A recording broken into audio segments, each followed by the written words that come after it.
Margaret's Patient. By Lucy Maud Montgomery. Margaret paused a moment at the gate and looked back at the quaint old house under its snowy firs with a thrill of proprietary affection. It was her home. For the first time in her life she had a real home, and the long, weary years of poorly paid drudgery were all behind her. Before her was a prospect of independence and many of the delights she had always craved. In the immediate future was a trip to Vancouver with Mrs. Boyd. For I shall go, of course, thought Margaret, as she walked briskly down the snowy road. I've always wanted to see the Rockies, and to go there with Mrs. Boyd will double the pleasure. She is such a delightful companion. Margaret Campbell had been an orphan ever since she could remember. She had been brought up by a distant relative of her father's, that is, she had been given board, lodging, some schooling and indifferent clothes for the privilege of working like a little drudge in the house of the grim cousin who sheltered her. The death of this cousin flung Margaret on her own resources. A friend had procured her employment as the companion of a rich, eccentric old lady, infirm of health and temper. Margaret lived with her for 5 years, and to the young girl they seemed treble the time. Her employer was fault-finding, peevish, unreasonable, and many a time Margaret's patience almost failed her, almost, but not quite. In the end it brought her a more tangible reward than sometimes falls to the lot of the toiler. Mrs. Constance died, and in her will she left to Margaret her little up-country cottage and enough money to provide her an income for the rest of her life. Margaret took immediate possession of her little house and, with the aid of a capable old servant, soon found herself very comfortable. She realized that her days of drudgery were over, and that henceforth life would be a very different thing from what it had been. Margaret meant to have a good time. She had never had any pleasure and now she was resolved to garner in all she could of the joys of existence. I'm not going to do a single useful thing for a year, she had told Mrs. Boyd gaily. Just think of it, a whole delightful year of vacation, to go and come at will, to read, travel, dream, rest. After that, I mean to see if I can find something to do for other folks, but I'm going to have this one golden year. And the first thing in it is our trip to Vancouver. I'm so glad I have the chance to go with you. It's a wee bit short notice, but I'll be ready when you want to start. Altogether, Margaret felt pretty well satisfied with life as she tripped blithely down the country road between the ranks of snow-laden spruces, with the blue sky above and the crisp, exhilarating air all about. There was only one drawback, but it was a pretty serious one. It's so lonely by spells, Margaret sometimes thought wistfully.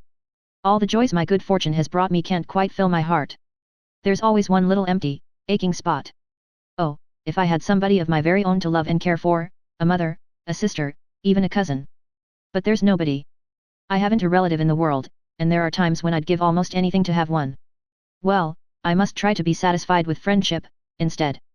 Margaret's meditations were interrupted by a brisk footstep behind her, and presently Dr. Forbes came up. Good afternoon, Miss Campbell. Taking a constitutional? Yes. Isn't it a lovely day? I suppose you are on your professional rounds. How are all your patients? Most of them are doing well. But I'm sorry to say I have a new one and am very much worried about her. Do you know Frida Martin? The little teacher in the primary department who boards with the Ways? Yes, I've met her once or twice. Is she ill? Yes, seriously. It's typhoid, and she has been going about longer than she should. I don't know what is to be done with her.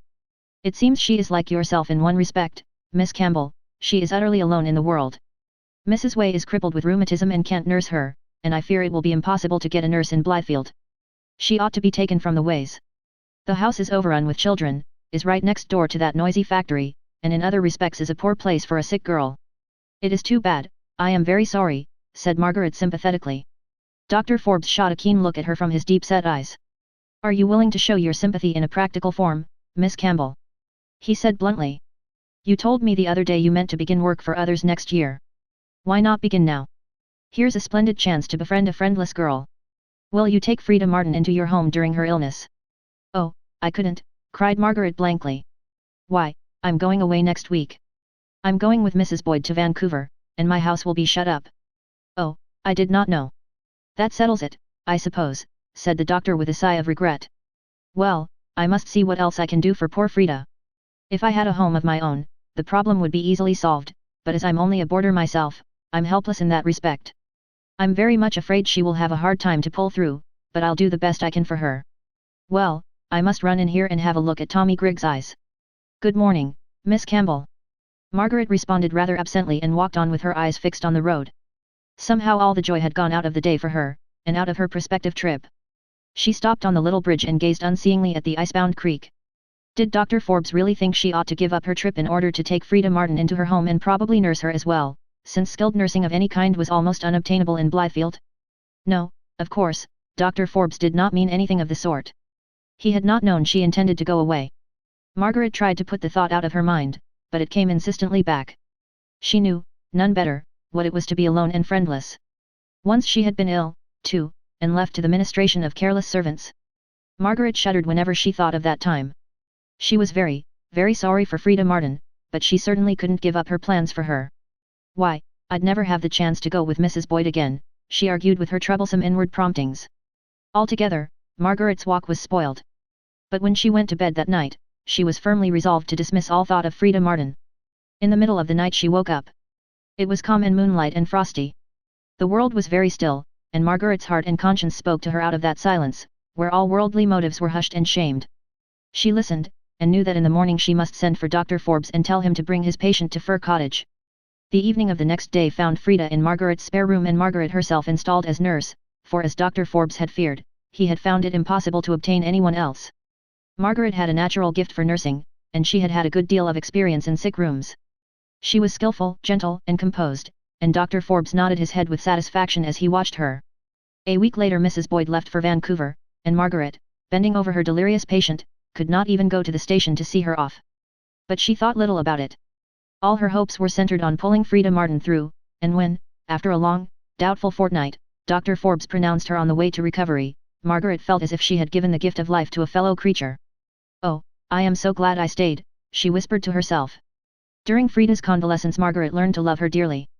She was such a sweet, brave little creature, full of a fine courage to face the loneliness and trials of her lot. "I can never repay you for your kindness, Miss Campbell," she said wistfully. "I am more than repaid already," said Margaret sincerely. "Haven't I found a dear little friend?" One day Frida asked Margaret to write a note for her to a certain school chum. "She will like to know I am getting better. You will find her address in my writing desk." Frida's modest trunk had been brought to Fir Cottage, and Margaret went to it for the desk. As she turned over the loose papers in search of the address, her eye was caught by a name signed to a faded and yellowed letter, Worth Spencer. Her mother's name. Margaret gave a little exclamation of astonishment. Could her mother have written that letter? It was not likely another woman would have that uncommon name. Margaret caught up the letter and ran to Frida's room. "Frida, I couldn't help seeing the name signed to this letter, it is my mother's." "To whom was it written?" "That is one of my mother's old letters," said Frida. "She had a sister, my Aunt Worth. She was a great deal older than Mother. Their parents died when Mother was a baby. Aunt Worth went to her father's people, while Mother's grandmother took her. There was not very good feeling between the two families, I think. Mother said she lost trace of her sister after her sister married, and then, long after, she saw Aunt Worth's death in the papers."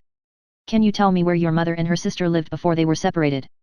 asked Margaret excitedly. "Ridgetown.